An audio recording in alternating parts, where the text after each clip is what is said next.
Hello everyone. Welcome to my channel.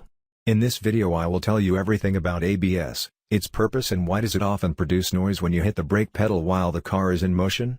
So let's get started. ABS stands for Anti-Lock Braking System.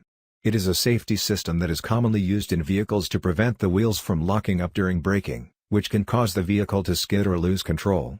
When a driver applies the brakes, the ABS system automatically modulates the brake pressure to prevent the wheels from locking up, which allows the driver to maintain control of the vehicle and steer it in the intended direction.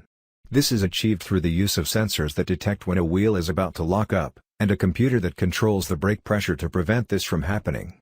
ABS is now a standard safety feature in most modern vehicles and has been shown to reduce the risk of accidents caused by skidding and loss of control.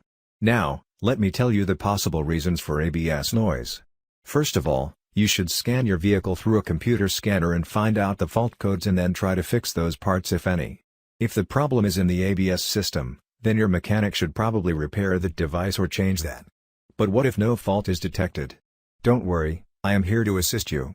Tell your mechanic to open both of the front wheels of your car, and then open the axle gear and clean that with the help of a carburetor spray and fix that. Next, he should bring out the sensors of both wheels from their respective hubs and clean them with the help of the carburetor spray. Now fix both of the sensors back and fix the wheels. Now you are good to go. There won't be any problem now. I hope this video helps you. Please like the video, and share it with your friends. Also do not forget to subscribe to my channel for more such videos. Thank you.